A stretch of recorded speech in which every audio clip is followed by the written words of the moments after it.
नमस्कार दोस्तो. सस्नेह परिवारात आपल्या सर्वांचं हार्दिक स्वागत. मंडळी, आज आपल्यासमोर एक गूढ कथा सादर करणार आहे. शीर्षक आभास. लेखक श्री दिलीप कसगावकर. अभिवाचन सचिन दातार. ऐकूया आभास.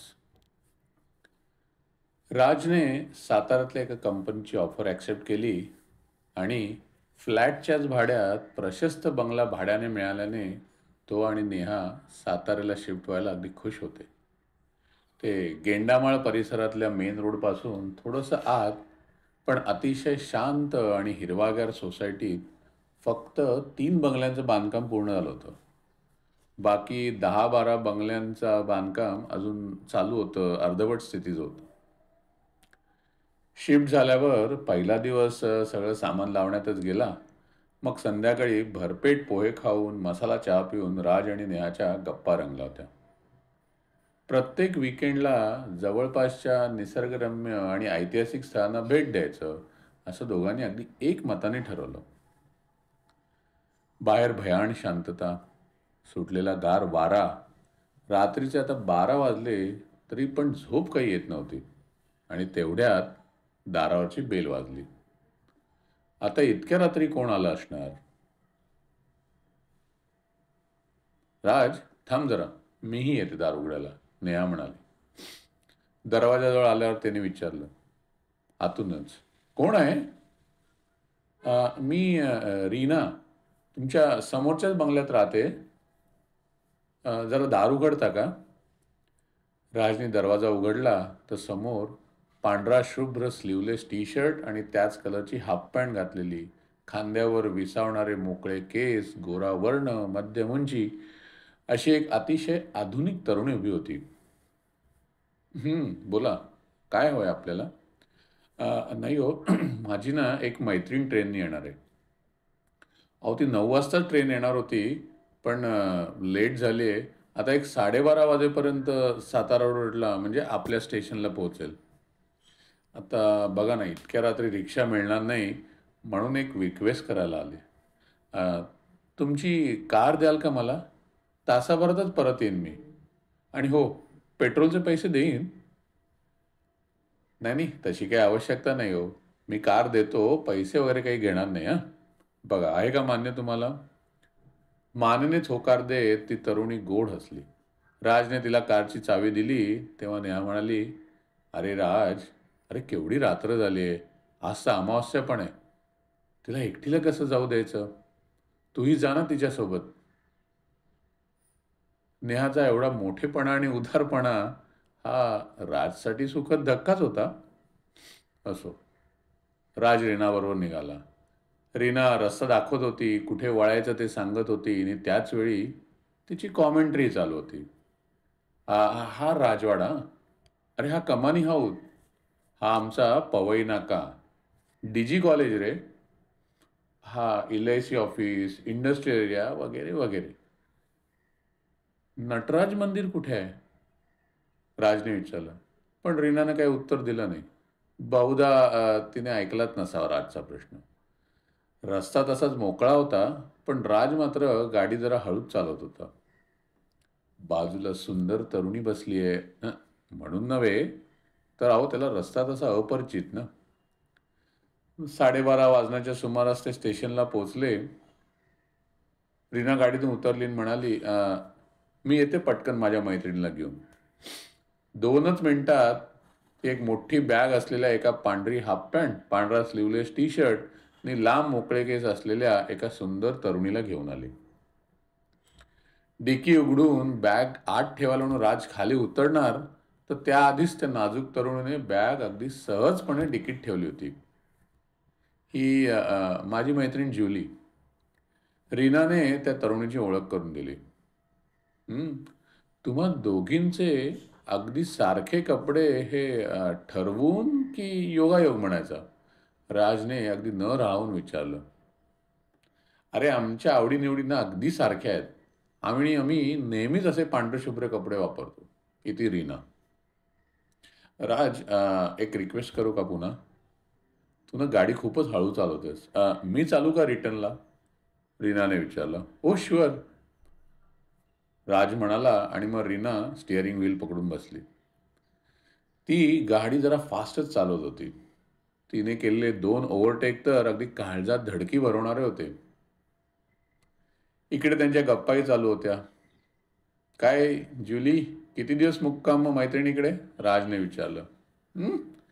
तुम्हाला कंटाळा येईपर्यंत," जुली मंद स्मित करत म्हणाली. तुझा कंटाळा कधीच येणार नाही ग, असं म्हणणाऱ्या राजच्या खांद्यावर हात ठेवत रीनाने विचारलं. ज्युलीवर फिदा आहेस की काय? राज गोड हसला. रीना, तुम्हा दोघींबरोबरचा हा प्रवास संपूच नाही असं वाटतंय ग. राज, आत्ता बोललायस ते सांगू का नेहाला? रीनाने अगदी लढीवाळपणे विचारलं. अजिबात नाही, आणि कधी सांगशील तर बघ. रीनाच्या खांद्यावर हाताने दाबत राज म्हणाला. बरं, आपण असं करूया का ग? कुठेतरी थांबून जरा गप्पा मारून मग जाऊया पुढे. असं राजनी विचारलं. तेवढ्यात त्याला क्षणात स्नेहाचा फोन आला. अरे राज, अरे किती वेळ लागेल तुम्हाला यायला रे? मला खूप भीती वाटते रे. बघ ना, विचित्र आवाज ऐकू येत आहेत. एकटीच आहे रे मी घरी. ये ना लवकर. नेहाच्या काळजीपोटी मग राजने थांबून गप्पा मारण्याचा प्लॅन कॅन्सल केला.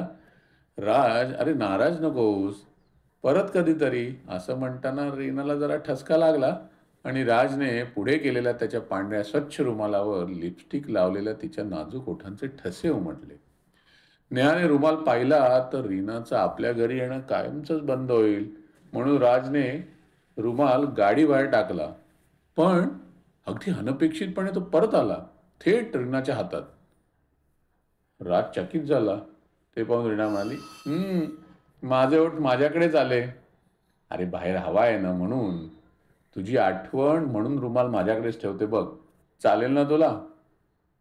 चालेल ग. हां, पण एक लक्षात ठेवा, तो तुझ्याकडेच ठेव, नेहाला दाखवू नकोस. इति राज. घरी पोहोचल्यावर राजने मोजक्या गोष्टी सोडून सर्व काही नेहाला सांगितलं. थकल्यामुळे नेहाला थकवा आणि गोड आठवणींमुळे राजला छान झोप लागली. मग सकाळी राजला गाडीत बघतो तर लेडीज पर्स दिसली. गाडीची चावी ती रात्री रीनाकडेच राहिली. त्यामुळे घरातील दुसऱ्या चावीने गाडीचा दरवाजा उघडून काढलेली पर्स देण्यासाठी राज नेहाला सांगून रीनाकडे गेला आणि अर्ध्या मिनिटात तिकडे दारावरची बेल वाजली. दार उघडलं तर मी समोरच राहते, पांढऱ्या शुभ्र साडीतल्या तेजस्वी आजीबाईंनी ओळख करून दिली. राज रीनाची पर्स द्यायला गेलाय शेजारीच, येईलच एवढ्यात, नेहाने सांगितलं. तोपर्यंत या ना आजी, अहो चहाच टाकते, नेहा म्हणाली. नको ग, राज आला की त्याला हॅलो करून निघते मी, असं त्या म्हणत होत्या तेव्हाच राज आला. रीना नसेल ना घरी? तू टाकली का पर्स दरवाजावर लावलेल्या चिठ्ठीत लिहिल्याप्रमाणे खिडकीतून आत? आजीबाईने विचारलं. आजीबाई, तुम्ही तर सर्वज्ञ आहात. या ना, या घरात या. नाही रे, येईन कधीतरी नंतर. हां, एक सांगायचं राहिलं, आज रात्री रीना येईल तुमचे आभार मानायला. आजीबाई निष्णात ज्योतिषी असणार. राजची खात्रीच पटली. इकडे रात्रीचे 11 वाजत आले तरी रीना आलेली नाही. शेवटी मग कंटाळून राज नेहा झोपायला गेले. नुकताच डोळा लागला न लागला तोच दारावरची बेल वाजली. थोडंसं वैतागून नेहानी आणि राजनी मात्र मोठ्या उत्साहात उठायचं केलं आणि दरवाजा उघडायला गेला. अपेक्षेप्रमाणे रीनाच होती. राज, मनापासून आभार. मी न विचारता तुझी गाडी नेली जुलीला स्टेशनला सोडायला.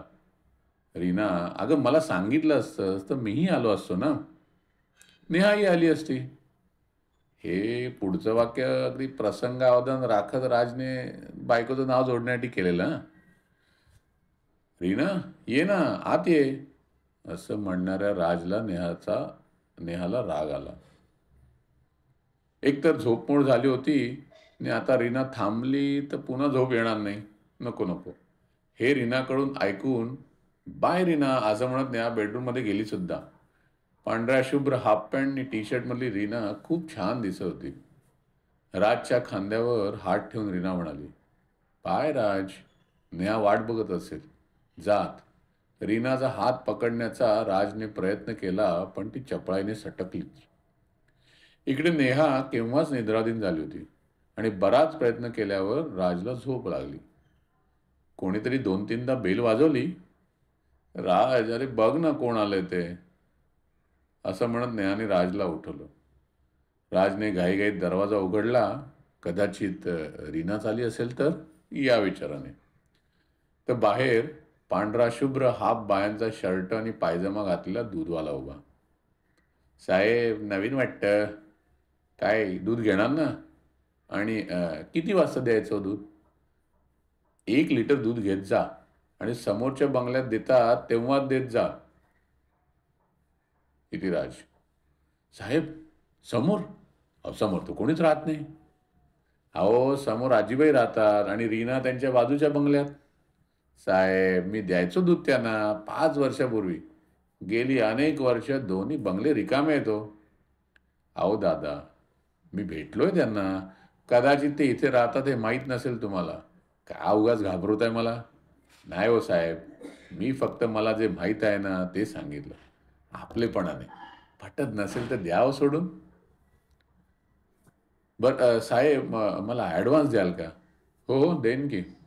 राज म्हणाला. राजने दरवाजा बंद केला आणि परत उघडला. "अरे हां, ॲडव्हान्स म्हणालात, किती द्यायचा?" काही उत्तरच मिळालं नाही. दरवाजासमोरचे दूधवाले दादा कुठे दिसतच नव्हते. काही सेकंदात नाहीसे झाले. राजला जरा आश्चर्यच वाटलं. हे सगळं ऐकून नेहा म्हणाली, "राज, अरे हे सगळं खरं असेल का रे? मला तर थरथरायला लागलंय. आपण विचारूया का रीनाला आणि त्या आजीबाईंना?" नक्की." दिवसभरात रीना आणि आजीबाई भेटल्याच नाही. संध्याकाळी नेहा आणि राज मग रिक्षानेच राजवाड्याला आलेत. मग परत येताना एका पॉश हॉटेलमध्ये जेवण केलं आणि घरी परतताना रिक्षा मिळाली. "पण मेन रोडवर सोडेन. तुमच्या सोसायटीत येणार नाही," असं म्हणाले. "ठीक आहे हो, चला." दोघं जण मनात म्हणाले, "चला, थोडं चालणं तर होईल आपलं," आणि रिक्षात बसले. "साहेब, साताऱ्यात नवीन का हो? कधीपासून राहता या सोसायटीत? काही विचित्र अनुभव आले की नाही तिथं?" "जरा जपून राहा. असं म्हणतात ती सोसायटी झपाटलेली आहे. 2 सुंदर तरुण मुली आणि एक तेजस्वी आजीबाई आणि हां, ते एक दूधवाले दादा दिसतात म्हणे तिथं." हे ऐकून राज आणि नेहाला पण धक्काच बसला. मला आवडलेली इतकी गोड मुलगी खरंच भूत असेल का? राजला एक एक गोष्ट आठवत होती. तो रीनाबरोबर गेला ती अमावास्येची रात्र, नटराज मंदिर कुठे आहे या प्रश्नाचं रीनाने न दिलेलं उत्तर, स्टेशनवर केवळ 2 मिनिटात जुलीला घेऊन आली होती रीना. एवढी मोठी बॅग जुलीने अगदी सहज डिकीत ठेवली. रीना आणि जुली दोघींचे कपडेही सारखेच, पांढऱ्याच रंगाचे. रीनाने खूप रिस्की ओव्हरटेक अजिबात न घाबरता केलं होतं. ओठांचे ठसे उमटलेला रुमाल गाडीबाहेर टाकला, पण अनपेक्षितपणे तो रीनाकडे परत आला. रीना आणि जुली रात्री इतक्या उशिरा येऊनही अगदी सकाळी रीनाच्या घराला पुन्हा कुलूप. आजीबाईंनी सांगितलं अगदी तसंच सगळं घडलं होतं. मोठी बॅग घेऊन आलेली जुली एका दिवसातच परतली आणि ते दूधवाल्या दादांनी सांगितलं की गेली अनेक वर्ष दोन्ही बंगल्यात कोणीच राहत नाही. बरं, पुन्हा काही विचारावं तर दूधवाले दादाही गायब. खरंच सगळंच विचित्र होतं. आणि एक विशेष म्हणजे चौघांचे कपडे पांढरे शुभ्र. त्या मध्यरात्री बराच वेळ काही विचित्र आवाज त्यांनी ऐकले. रात्रभर झोपू शकले नाहीत ते. आणि दुसऱ्याच दिवशी त्यांनी घरही बदललं. त्या दोघांना सातारा आवडलं आणि मानवलंही. राजचे कामही छान चालू झालं होतं. 5 वर्षात 3 प्रमोशन मिळाली. गेले काही दिवस वर्तमानपत्रात रिज्यू डेव्हलपरची आभास रेसिडेन्सी अशी कॉम्पॅक्ट फ्लॅटची ॲडव्हर्टाईज येत होती. "अरे राज, माझ्या वर्गात ना रिज्यू नावाचा मुलगा होता. त्याचे वडीलही बिल्डर होते. कदाचित ही त्यांचीच कंपनी असेल का? चल ना बघूया. अरे आपल्याला कमी रेटही लावतील ते. आपल्या बजेटमध्ये बसतोय का बघूया फ्लॅट. Why not? राज म्हणाला. नाश्ता आल्यावर लगेचच जाऊ. 9:30 वाजताच ते रिज्यू डेव्हलपरच्या ऑफिसमध्ये पोहोचले. रिज्यू सरांना भेटायचंय, नेहा म्हणाली.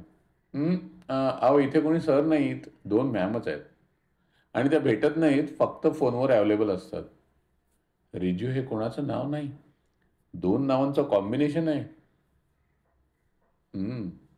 नेहाने विचारलं. म्हणजे हो? अहो म्हणजे मिस रीना आणि मिस जुली. एक फोटो दाखवत रिसेप्शनिस्ट म्हणाली.